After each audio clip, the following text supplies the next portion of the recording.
제가 봉독해 드리도록 하겠습니다. 누가복음 7장 18절에서 23절까지의 말씀입니다. 요한의 제자들이 이 모든 일을 그에게 알리니 요한이 그 제자 중 둘을 불러 주께 보내어 이르되 오실 그이가 당신이오니이까 우리가 다른 일을 기다리오리이까 하라 하매 그들이 예수께 나와 이르되 세례 요한이 우리를 보내어 당신께 여쭈어 보라고 하기를 오실 그이가 당신이오니이까 우리가 다른 일을 기다리오리니까 하더이다 하니 마침 그때에 예수께서 질병과 고통과 및 악귀 들린 자를 많이 고치시며 또 많은 맹인을 보게 하신지라. 예수께서 대답하여 이르시되 너희가 가서 보고 들은 것을 요한에게 알리되 맹인이 보며 못 걷는 사람이 걸으며 나병 환자가 깨끗함을 받으며 귀먹은 사람이 들으며 죽은 자가 살아나며 가난한 자에게 복음이 전파된다 하라. 누구든지 나로 말미암아 실족하지 아니하는 자는 복이 있도다 하시니라. 아멘. 오늘도 누가복음의 말씀을 계속 이어가도록 하겠습니다. 저희는 지난 주일까지 누가복음 6장에 나타난 산상수훈이라는 말씀으로 하나님의 나라와 세상의 나라가 어떻게 다른지 예수님께서 가르치시는 그 내용을 아주 긴 호흡으로 오랜 동안 살펴보았습니다. 오늘은 그 이후의 말씀으로 오늘 본문을 포함하여 7장에 있는 말씀은 그 하나님의 나라에서 예수님은 메시아로서 누구이신가에 대한 그 가르침을 기록하고 있습니다. 오늘 본문에는 세례 요한이 제자를 보내요. 당신이 오실 그이가 맞습니까? 저희가 다른 분을 기다립니까? 이에 대해서 예수님은 자신의 메시아됨을 그들에게 알려줍니다. 오늘과 같은 본문이 대단히 중요합니다. 대단히 중요한 이유는 뭐냐면 예수님 스스로께서 메시아로서 자신을 어떻게 이해하고 어떻게 설명하고 있는가를 단도직입적인 질문에 아주 소상히 설명해 주고 있기 때문입니다. 누가복음 9장에 가면 예수님께서 공생에 벌써 3년째의 마지막 후반쯤을 넘어가는 시기인데 예수님께서 제자들에게 이렇게 묻습니다. 사람들이 나를 누구라 하느냐? 그럼 제자들이 대답합니다. 더러는 세례 요한, 더러는 엘리야, 더러는 선지자 중에 한 명이라고 합니다. 그러면 너희는 나를 누구라고 생각하느냐? 예수님께서는 제자들이 또 혹은 사람들이 자신에 대해서 어떻게 알고 있는지에 대해 제자들에게 묻고 있는 겁니다. 그래서 오늘과 같은 본문을 통해서 세례 요한뿐만이 아니라 지금 현재 예수님 곁에 있는 12명의 제자들, 그리고 오늘날 이런 본문을 읽는 우리들도 예수님께서 자신을 다른 사람들에게 어떻게 설명하고 계신가를 잘 이해하고 염두하여 우리의 신앙의 내용으로 가지고 있어야 되는 내용입니다. 그래서 아주 중요한 겁니다. 오늘 본문 내용을 저희가 한번 살펴보도록 하지요. 요한이 몇 명의 제자들을 예수님께 보내어 질문을 합니다. 현재 세례 요한은 감옥에 갇혀 있는 상태입니다. 지금 예수님의 공생의 사역 2년차 중반을 넘어가고 있는 일인데 누가복음 안에는 자세히 기록하고 있지는 않지만 우리가 누가복음 초반을 다룰 때에 예수님의 사역 1년차 때의 일들, 예를 들면 요한복음 1장에서 4장까지의 말씀을 중점으로 하여서 예수님께서 사역 1년차의 일들을 얼마나 활발하게 하셨는가, 그리고 그 1년차의 일들을 하실 때에 그 옆에서 세례 요한이 함께 동역하여 주의 일을 했던 것을 저희가 살펴본 적이 있습니다. 예수님의 사역 1년 차에 열심히 사역하실 때 어느 날 하루는 요한복음 3장에 있는 내용입니다. 세례 요한의 제자들이 세례 요한을 찾아와 이렇게 묻는 겁니다. 선생님, 수많은 사람들이 예수님에게 갑니다. 이때 요한복음 3장 30절에 세례 요한의 유명한 고백이 나오는 겁니다. 그는 흥해야 되고 나는 쇠해야 된다. 그것이 세례 요한이 가지고 있었던 예수님에 대한 이해였고, 마가복음 6장 17절 이런 데를 여러분들이 보시면 헤롯이라는 자에 의하여 세례 요한은 옥에 갇히게 됩니다. 그러니 시기적으로 보자면 오늘 저희가 본문을 삼은 누가복음 7장 정도의 세례 요한은 감옥에 갇힌 지 적게는 6개월, 많게는 근 1년이 다 되어 가도록 지금 감옥에 갇혀 있는 겁니다. 이런 감옥에 있는 세례 요한이 제자를 19절에 보니까 예수님께 보내요. 오실 그이가 당신입니까? 아니면 저희가 다른 사람을 기다리는 겁니까? 이런 질문을 합니다. 이 장면을 저희가 오래전에 나눈 기억이 나는데, 이런 장면을 보면서 우리가 세례 요한을 예수님에 대하여 의심을 가지고 있다라고 절대로 오해해서는 안 된다라고 나눴던 기억이 납니다. 자신이 감옥에 갇혀 있는 지가 오랜 세월이 지났는데 예수님은 구해주지도 않고 돌아보지도 않고, 혹은 메시아의 일을 빨리 하여서 우리를 이러한 어려운 곳에서 해방하지 않는 예수님에 대해서 의심하고 있는 것 아닌가라고 절대로 해서는 안 됩니다. 이렇게 나눈 적이 있죠. 이미 세례 요한은 예수님의 사역 1년 차에 예수님에게 세례를 줄 때에 세례 요한이 뭐라고 기록하냐면, 나는 구분의 신발끈을 묶기도 감당하지 못합니다 라고 고백하고, 예수님께서 세례 받으신 그 다음날 다시 자신을 찾아오실 때에 대중들을 향해서 보라, 세상 죄를 지고 가는 하나님의 어린 양이로다 라고 고백할 정도로 예수님에 대한 이해가 가지고 계신 분입니다. 뿐만 아니라 사도행전 19장 3절 이런데 사도 바울이 평가하는 세례 요한은 어떻게 소개하냐면, 세례 요한이 물로 세례를 줄 때에 그 요한이 내 뒤에 오시는 예수님을 반드시 당신들이 믿어야 됩니다 라고 가르쳤던 그런 인물이 바로 세례 요한이라는 인물입니다. 그런 인물이 감옥에 갇혔다고 해서 예수님을 의심한다고 우리가 그렇게 매도하고 넘어갈 수는 없는 겁니다. 그러나 오늘과 같은 본문을 우리가 보면서 한 가지 분명한 것은 뭐냐면, 지금 세례 요한이 예수님께 제자들을 보내 무엇인가를 확인하려고 하는 겁니다. 무엇인가를 확인하려고 하는 그 무엇이 무엇이냐면, 당신이 오실 그이가 맞습니까? 라는 질문입니다. 거듭 확인하지만 이것은 다만 당신이 메시아냐 아니냐 그것을 묻는 것이 아니라, 세상 죄를 지고 가는 하나님의 어린 양으로서 당신은 그렇다면 하나님의 나라 안에서 메시아로서 어떤 분입니까? 를 질문하고 있는 겁니다. 이에 대해 예수님의 대답은 맞다, 내가 그 자이다 라고 대답하는 겁니다. 근데 그 대답을 쉽게 하지 않습니다. 오늘 보면 22절 같은데 여러분들이 보시면 예수님께서 어떤 식으로 대답하냐면, 맹인이 보고 저는 자가 걷고 환자가 깨끗해지고 죽은 자가 일어난다 라는 것을 사용하여 대답하시는 겁니다. 이것을 여러분들이 기억하면 좋겠습니다. 당신이 맞느냐 라는 질문에 예수님께서는 맞다 혹은 아니다 이렇게 대답하시면 세례 요한의 제자들이 가서 대답하기가 쉬웠겠죠. 세례 요한님, 선생님 다녀와 봤는데 맞답니다. 그렇게 대답하면 쉬울 것 같은데, 예수님께서는 어떠한 복음의 내용, 안진뱅이가 일어나고 못 보는 자가 보게 되고 죽은 자가 살아나는 이 복음의 내용을 가서 전해라 라고 대답을 하심으로, 어찌 보면 요한이 묻고 있는 질문과 예수님의 대답이 자연스럽게 이어지지 않는 그런 대답을 하시는 겁니다. 예수님은 어떤 의도를 가지고 그런 대답을 하셨는지 저희가 오늘 해명하고 추적해 볼 내용이 바로 거기에 있습니다.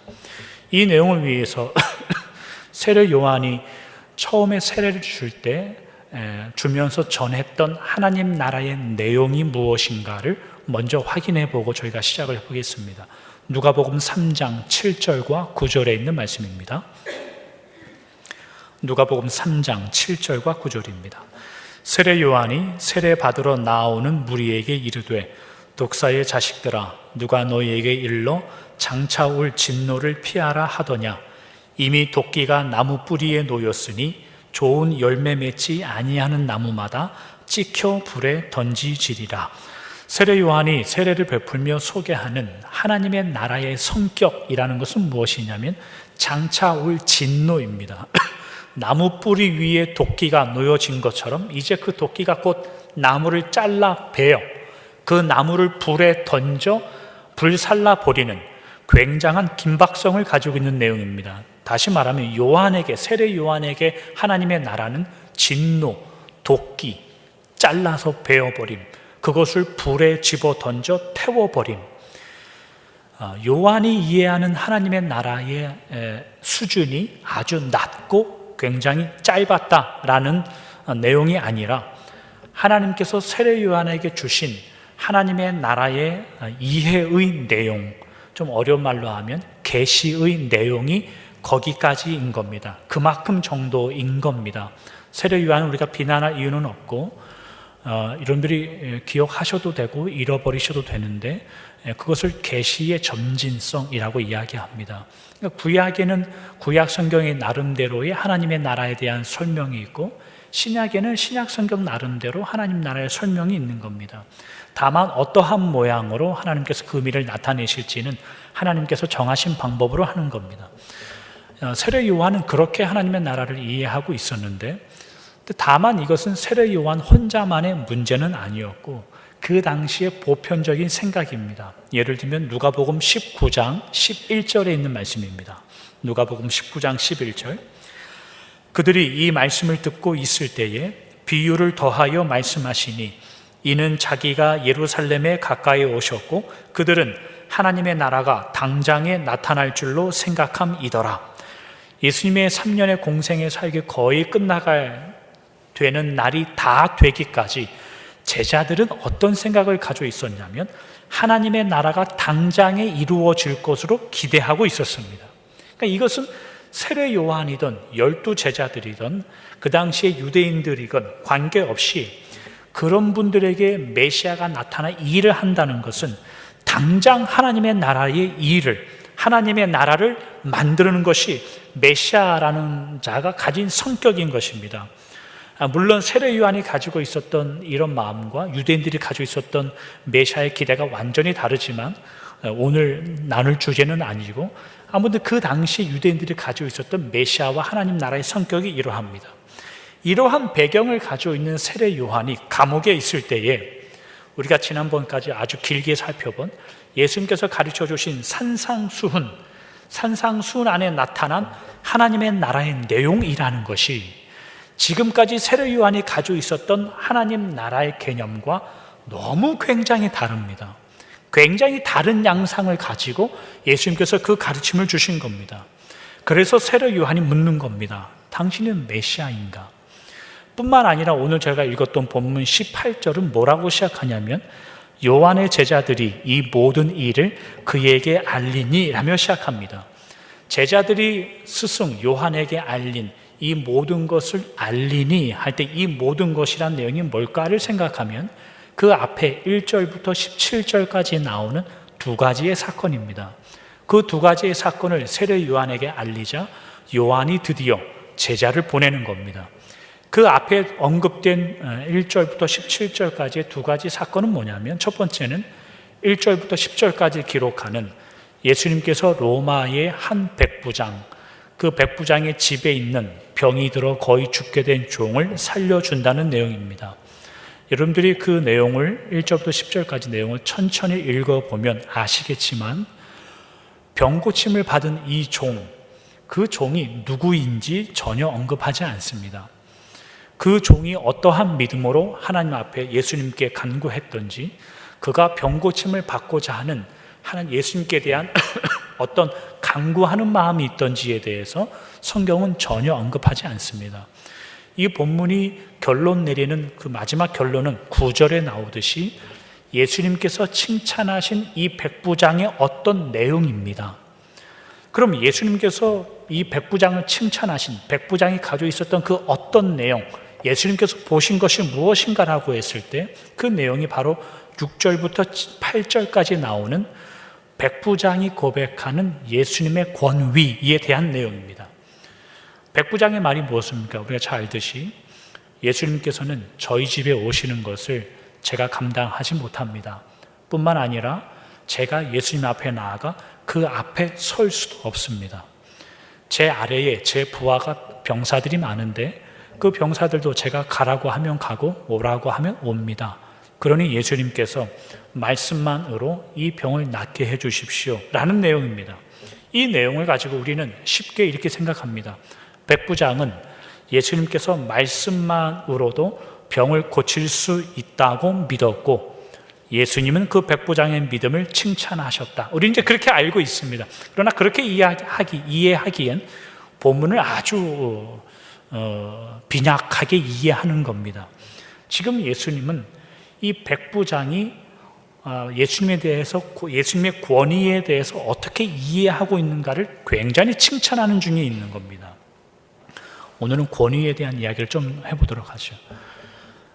권위는 어디서 생기는 겁니까, 여러분? 권위.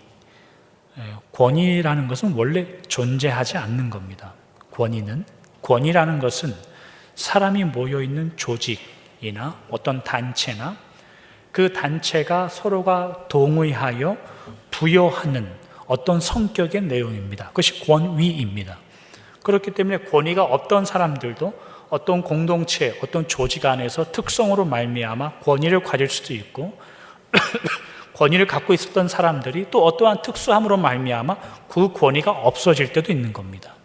쉬운 예를 들면 한 가정을 생각해 보죠. 그 가정에서 권위를 가지고 있는 것은 그 부모에게 있습니다.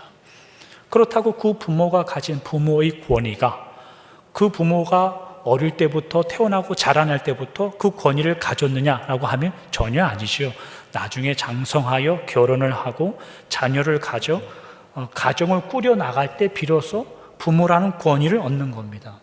가정에서 자녀라는 자리는 자녀로서의 역할이 있는 것이고 그 자녀들도 나중에 부모가 되면 부모의 권위를 갖는 겁니다. 권위라는 성격이 그런 겁니다. 더 쉬운 예로 목사 한번 생각해 보죠. 목회자를 한번 생각해 보시길 바랍니다. 정상적인 교회에서 권위는 목회자가 갖습니다. 목사가 갖습니다. 오해하지 말고 들으시면 감사하겠습니다. 물론 원리적인 면에서, 본질적인 면에서 하나님만이 교회를 통치하십니다. 그리고 목사를 포함한 모든 성도님들은 하나님의 다스림을 받는다는 것은 분명한 사실입니다. 그러나 교회라는 조직이 기능적인 면에 있어서는 목사가 권위를 갖습니다. 목사가 잘나고 목사가 똑똑해서 권위를 갖는다는 의미는 절대로 아닙니다. 그러한 마음으로 갖는 권위는, 그런 목사는 반드시 교만해지게 되어 있습니다. 목사가 권위를 갖는다는 의미는 목사의 일이 그러하기 때문입니다.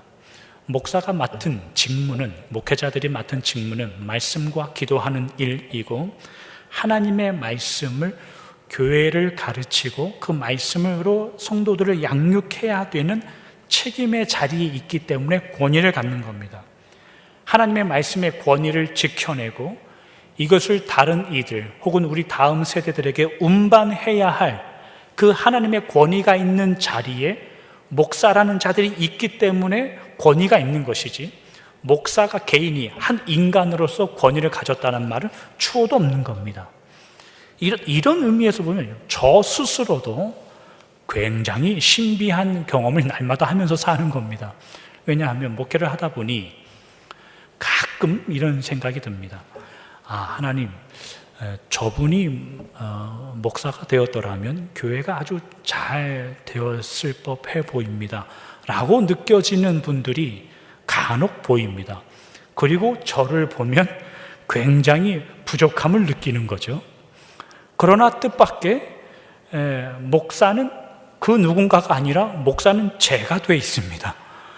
나중에 천국에 가면 하나님께 물어볼 작정입니다. 하나님, 왜 저분이 목사가 안 되고 왜 제가 목사가 되는 겁니까? 왜 그렇게 힘든 길을 가시는 겁니까? 그러니까 여러분들, 제가 권면 드리기는 부족한 목회자를 보면 이해가 안 가지 않습니까? 저도 저를 보면서 이해가 안 가는데 여러분들이 저를 보면서 이해가 가시겠습니까? 그럼에도 불구하고 목사가 권위가 있다고 하니 이게 힘든 겁니다. 제 흰머리가 요즘에 부쩍 늘었는데 이 권위의 하중이 높아지면 높아질수록 흰머리가 계속 늘어나는 겁니다. 우스갯소리이고, 이러한 의미에서 권위라는 의미는 그 조직이 가지는 성격, 그리고 그 조직 안에 구성원들이 부여하는 것입니다. 본문의 백부장을 생각해 보시면 백부장도 마찬가지입니다. 백부장이 자기의 군인들에게 가라면 가고 오라면 오고 하는 것이 그 백부장의 인격이 훌륭해서도 아니고 그가 내리는 명령이 아주 설득력 있어서 그러한 것도 아닙니다. 로마의 백부장이라는 자리는 로마 정부가 부여하고 인증한 권위를 가지고 있기 때문에 그렇습니다. 로마 정부가 권위를 인정했다는 그 말은 그의 명령을 따르는 군사들도 인정하여 동의했다는 의미입니다. 로마 황제는 황제로서, 백부장은 백부장으로서, 군인들은 군인들로서 각자의 기능을 하여 나라라는 기능을 하는 겁니다. 그렇게 각자의 기능을 하고 그 기능이 서로에게 기여를 합니다. 서로에게 영향력을 미쳐 조직이 되고 사회가 되고 나라가 됩니다. 그런데 이 백부장이 예수님의 권위를 어떻게 이해하고 소개하냐면 당신 앞에 내가 설 수 없습니다 라는 것으로 대답을 합니다. 다시 말하면 예수님의 권위, 당신의 권위라는 것은 세상의 조직처럼 제가 승인해서 얻은 것도 아니고 제가 동의해서 얻은 것도 아니지 않습니까? 이런 말입니다. 백부장이 무례하게 예수님께 대답하고 있는 것이 아니라 백부장은 이런 의미입니다. 제가 예수님의 권위를 인정할 능력이 있고 자격과 실력이 있어서 예수님이 예수님 되는 것도 아니지 않습니까? 제가 어떻게 예수님 앞에 권위를 인정한다는 자로 서 있어 예수님의 말씀, 예수님의 명령을 들을 수 있는 그런 존재도 아니지 않습니까? 라고 대답하는 겁니다. 예수님의 사역 2년차 중반을 넘어가면서 지금까지 예수님이 가지신 권위에 대하여 이러한 진지한 자세를 가진 적은 없었습니다. 그래서 예수님께서 이스라엘 사람 중에 이러한 사람을 내가 만나본 적이 없다라고 하시는 대목이 1절부터 10절까지의 대목입니다. 그 뒤에 11절부터 17절까지 난 두 번째 사건은 뭐냐면 예수님께서 나인이라는 한 조그만 동네로 가셨고 거기서 죽은 아들을 살려준다는 내용이 기록되어 있습니다. 나인이라는 한 마을에 예수님께서 들어가셨는데 과부, 홀로 사는 여인에게 있었던 독자 아들이 죽은 겁니다. 그 독자 아들의 장례 행렬이 동네에 지나가고 있는데 14절에 보니까 예수님께서 그 행렬을 다가가 그 관에 손을 대셔서 장례 행렬을 멈추게 하고 그리고 그 죽은 아들을 살려낸다는 내용입니다. 유대인들의 율법에 의하면 죽은 자 혹은 죽은 자의 관에 손을 대는 것은 민수기 19장 11절에 있는 말씀입니다. 그 손을 댄 그 자도 부정하게 되는 겁니다. 그래서 그 동네에서 돌을 맞아 죽게 되는 겁니다. 예수님의 자리, 슬픔과 눈물이 진행되고 있는 그 거리, 그 진행을 막아 멈추게 하셨고 그 죽음을 생명이라는 현실로 다시 꺼내오는 이야기가 이 나인성 과부의 이야기입니다. 예수님의 권위의 범위라는 것은 부정과 더러움을 직접 손을 대면서까지도 그 선을 넘어가십니다.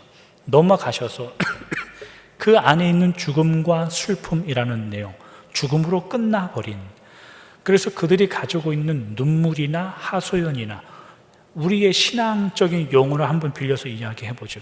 그들이 아무리 간절함을 가지고 있어도, 그들이 아무리 진심을 가지고 있어도, 그들이 아무리 눈물을 흘려 무엇인가 소원해도 그들은 아무것도 만들어낼 수 없는 자들입니다. 그러한 자들에게 예수님께서 선을 넘어가셔서 그들을 생명이라는 오늘 다시 호흡할 수 있는 현실로 그들을 끌고 오는 내용이 두 번째 사건의 내용입니다. 백부장의 현실과 나인성의 과부, 홀로 사는 이 여인의 현실이 오늘 본문 22절의 마지막 정도에 기록하고 있는 맹인, 저는 자, 안진뱅이, 죽은 자와 같은 모습들이 열거되고 있는 겁니다. 이런 분들의 공통점은 뭘까요? 이런 분들의 공통점은 이런 분들은 예수님의 권위에 대해서 세상의 조직처럼 예수님의 권위를 높이기 위해서 아무것도 기여할 수 없고 동의하여 인정할 수 없는 자들입니다. 그러나 예수님은 기여하거나 동의하거나 인정할 수 없는 자들에게 가까이 오셔서 그들에게 권위가 있다고 찬송과 칭송을 받으십니다. 이런 관계를 예수님께서 만들어 가시고 있고 그러한 자들을 찾아가셔서 그들에게 고백을 받고 그들이 가진 슬픔과 고통을 넘어 그들이 처해 있는 현실로 들어가 하나님께서 만드실 생명과 구원의 자료로 이끌어내시는 것, 그 일을 예수님은 자신의 메시아 된 일이다 라고 규정하는 겁니다. 이 모습 때문에 세례 요한이 제자를 보내는 겁니다. 왜냐하면 세례 요한에게 하나님의 나라라는 의미는 도끼입니다. 그리고 저것을 베어버리고 찍어버리는 것이고, 찍어버려 꺾어 불에 던져 태워버리는 것이 세례 요한이 가지고 있는 하나님의 나라의 이해인 겁니다. 그러나 예수님이 가르치시는 하나님의 나라와 예수님께서 찾아가시는 그 하나님의 내용이 너무나 다릅니다. 세례 요한이 제자를 보내 당신이 오실 그이가 맞습니까? 아니면 우리가 다른 사람을 기다립니까? 예수님의 대답은 내가 그가 맞다. 그러나 내가 무슨 일을 하는지, 복음이 어떻게 전해지고 있는지 가서 말해라 라고 하여 복음이라는 어떠한 내용을 설명합니다. 맞냐 안 맞냐의 대답을 복음이라는 어떠한 내용을 가지고 설명하심으로 듣는 자가 굉장히 이해를 해야 될 것을 요구하고 있습니다. 그 뒤에 이어갈 내용이 너무나 많기 때문에 오늘은 여기까지 하고 다음 내용은 다음 주에 계속 이어가도록 하겠습니다. 오늘은 여기까지만 하고 말씀을 정리하도록 하죠. 목요 예배 때마다 목요일 저녁에 예배를 드리는데 저희가 창세기를 강의하고 있습니다. 목요일 저녁마다.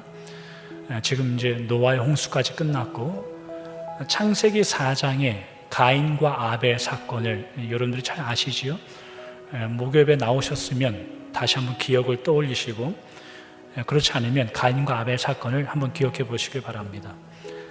아벨이 동생인데 아벨은 양을 잡아서 하나님께 제사를 드렸고, 가인은 형인데 땅의 소산물을 거둬들여 하나님께 제사를 드렸습니다. 그런데 하나님께서 가인의 제사는 받지 않으셨죠. 그래서 화가 나서 동생을 죽인 겁니다. 들판으로 유인해서 동생을 죽인 겁니다. 가인의 제사를 받지 않고 아벨의 제사를 받으셨다 할 때 우리는 그 이유가 뭔지 모릅니다. 하나님께서 왜 그렇게 하셨는지. 다만 히브리서 11장 4절에 믿음으로 아벨은 가인보다 더 나은 제사를 드렸다라고 기록하는 바람에 우리는 쉽게 아벨은 가인보다 믿음으로 더 나은 제사를 드렸다, 그냥 그렇게 압니다. 그러나 이 내용은 굉장히 만만치 않은 내용입니다. 굉장히 따져보고 이해해 볼 내용이 아주 많습니다. 왜냐하면 예를 들면 첫 번째, 믿음으로 더 나은 제사를 드린다 했을 때 과연 더 나은 믿음으로 드리는 제사가 있냐 이 말입니다. 예를 들면 교회 신앙생활 하다 보면 어린아이와 같은 믿음도 있고 장성한 분량의 믿음도 있습니다. 만약에 하나님께서 더 나은 믿음을 가진 자들의 예배만 받으신다면 과연 오늘 여기 앉아 계신 분들 중에 몇 명의 예배만 하나님께서 받으실까요? 그런 일은 없습니다. 그럼 하나님은 차별의 하나님이죠. 누군 더 나은 믿음의 사람의 예배만 받으시는, 그건 차별의 하나님입니다. 그런 하나님은 존재하지 않습니다. 두 번째 큰 문제가 되는 것은 뭐냐면, 아담과 하와가 선악과를 먹었을 때 하나님께서 하신 말씀이 그것을 먹으면 반드시 죽는다입니다. 죽음은 사망이고, 사망은 하나님과 관계가 떨어진 죄악 속에 빠져 하나님과 분리되어 있는 상태를 말하는 겁니다. 로마서 3장의 표현을 빌리자면 의인은 없나니 하나도 없고 깨닫는 자도 없고 하나님을 찾는 자도 없는 겁니다. 이것이 아담과 하와가 선악과를 먹은 다음에 사람이라는 존재가 처해 있는 상황입니다. 그런 시대에 있는 아벨이 믿음으로 제사를 드렸다라고 한다면 심각한 문제에 빠집니다. 왜냐하면 마귀가 나타나서 이것을 먹으면 죽을까 하노라 라고 하여서 이걸 먹어도 죽을 수도 있고 안 죽을 수도 있다, 믿음이 있을 수도 있고 안 있을 수 있다라고 말하는 사탄의 생각과 별반 다르지 않기 때문에 굉장한 오류에 빠지기 시작한단 말이죠. 그러니 아벨이 더 나은 믿음으로 제사를 드렸다, 이 말은 굉장히 이해해 볼 필요가 있는 말입니다. 오늘 주제가 아니니까 다루진 않겠지만, 그럼 왜 하나님께서 아벨의 제사는 받으셨고 가인의 제사는 받지 않았는가? 가인의 이야기를 저희가 잠깐 한번 해보도록 하죠. 창세기 4장 5절에 가면은 가인의 제사를 받지 않았을 때 하나님께서 나타나실 때에 가인이 하나님께 창세기 4장 5절에 뭐라고 이야기하냐면, 그 마음을 어떻게 표현하냐면 심히 분하여 안색이 변했다, 이렇게 표현합니다. 가인의 상태가 그러했습니다. 분할 수도 있지요, 안색이 변할 수도 있지요. 그게 뭐 큰일이겠습니까? 그러나 가인의 상태를 그렇게 기록하는 이유는 뭐냐면, 다시 말하면 받으실만 했다 이겁니다. 가인의 생각에 있어서는 하나님께서 받으실 수 있을만 했는데 하나님이 받지 않았다 이겁니다. 받아도 될 만한 걸 하나님 왜 안 받습니까? 이 말은 나는 받을 만한, 드릴 만한 것도 있었고 드릴 만한 마음의 자세도 있었는데 하나님이 받지 않으셨다라는 말입니다. 그러면 그 반대에 있는 아벨은, 창세기 4장은 아벨에 대해서 단 한 번도 언급하지 않습니다. 아벨이란 이름의 뜻은 전도서에 나오는 헛되고 헛되니 할 때 그 헛되니가 아벨이란 뜻입니다. 안개라는 뜻인데 헛되다는 의미입니다. 아벨은 단 한 번도 말을 하지 않는데, 아벨은 왜 하나님께서 예배를, 제사를 받으셨을까 했을 때 가인의 반대편에 서 있는 자입니다. 아벨은 자기가 정말로 악한 것을 알기 때문입니다. 굉장한 역설입니다. 가인은 드릴만, 받을만 했는데 왜 안 받았습니까? 이 이야기고, 아벨은 나는 정말 악한 사람입니다, 하나님. 그 말은 내가 이런 악한 제사를 드려봤자 하나님께 무슨 의미가 있겠습니까? 라는 자세입니다. 마음은 안 그런데 겉으로만 죄인인 척 하는 것이 아니라, 아벨은 자신을 진짜 죄인, 아담과 하와 이후에 자기가 어떠한 환경 가운데 죽음 속에 있는지를 아는 자입니다. 진짜 자신을 나쁜 놈이라고 알고 있는 겁니다. 신약 성경이 아벨을 믿음의 사람으로 분류하는 이유가 거기에 있습니다. 아벨이 믿음이 있었다라고 표현하는 것이 아니라 믿음의 시작이 어디에서 출발하는지를 설명하는 것이 아벨이란 자입니다. 왜 이런 이야기를 꺼내냐면, 백부장이나 이 나인성의 과부를, 여인을 생각할 때에 우리가 예수님을 예수님으로 인정해 주는 방법은 없습니다. 이것은 주님을 만나는 그날까지 기억하시기 바랍니다. 여러분들이 하나님을 하나님으로 대접하는 방법은 없습니다. 우리가 뭐라고 하나님을 하나님답게 대접하겠습니까? 여러분들이 뭐라고 주님을 주님답게 대접하겠습니까? 그냥 길 가다가 개미 보이면 짓누르면 죽고 마는 개미보다 못한 우리가 무슨 영광과 무슨 찬송을 드린들 하나님이 영광 받으시겠습니까? 우리는 어떠한 동의와 어떠한 승낙을 하더라도 예수님께서 메시아 되시는 일에 전혀 기여할 수 없습니다. 그런데 그가 찾아옵니다. 그가 찾아와 우리를 데리고 갑니다. 여기에 주님의 일이 있습니다. 누가복음 18장 13절, 어떠한 세리가 이렇게 기도합니다. 세리는 멀리 서서 감히 눈을 들어 하늘을 쳐다보지도 못하고 다만 가슴을 치며 이르되 하나님이여 불쌍히 여기소서 나는 죄인으로소이다 하였느니라. 주님을 주님으로 인정하고 같은 공동체 안에서 권위를 가지고 계신 분이다 라고 하는 방법은 우리 안에 있지 않습니다. 그럼 우리는 어떻게 살아갈까요? 아벨이 왜 믿음의 사람으로 분류되는지를 기억하시기 바랍니다. 하나님, 저는 진짜 나쁜 놈이고 진짜 죽을 놈이고 정말 하나님께 도움이 안 된다는 거 다 압니다. 그렇게 이야기하고 마음속에 딴 생각하지 마시고 우리는 진짜 그런 사람입니다. 그러니 주님의 높고 위대하심을, 이런 거창한 찬송을 좀 나중에 부르시기 바랍니다. 주님의 영광을 높이고 이러한 것들은 나중에 하시기 바랍니다. 그냥 하나님 앞에 나와 여러분에 대해서 이야기하셔야 됩니다.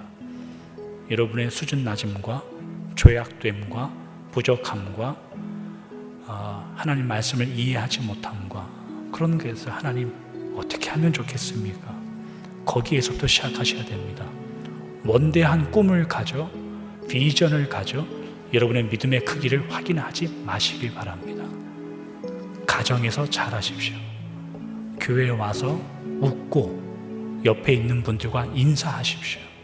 그리고 회사에 나가서 최선을 다해서 일하시고 최선의 노력을 다하여 이웃들과 화평하십시오. 그거면 충분합니다. 그걸 못하는데 다른 일은 할 수 없는 거죠. 주님이 그 일 때문에 오셨으니 여러분의 믿음과 여러분의 삶과 돌아오는 일주일 그 안에 하나님의 왕 되심을 드러내어 살아가시기를 주님의 이름으로 축원합니다. 기도하겠습니다. 하나님 감사합니다. 우리가 무엇으로 주님을 주님 되게 하겠습니까? 우리의 무슨 실력으로 하나님을 하나님 되게 하겠습니까? 비천하고 연약한 우리가 무엇으로 하나님의 백성답게 산다고 감히 말하겠습니까? 우리를 찾아오시고 구원을 허락하시고 우리를 이끌어 가시는 하나님의 은혜와 예수님의 성실함에 다만 겸손함으로 주님을 바라보고 다만 그 십자가를 붙들고 의지함으로 우리의 믿음의 인생을 살아가도록 인도하여 주옵소서. 우리의 힘으로 우리의 믿음을 쌓아 올리다가 홍수가 나면 다 무너짐을 우리가 압니다. 반석 위에 쌓아야 되고 주님의 은혜 가운데 십자가 위에 쌓아야 됨을 우리가 배웁니다. 그러니 하나님, 더 말씀 속에 가까이 오며 더 기도함으로 하나님을 바라여 살아가는 우리들이 되게 하여 주옵소서. 거룩하신 예수님의 이름으로 기도하옵나이다. 아멘.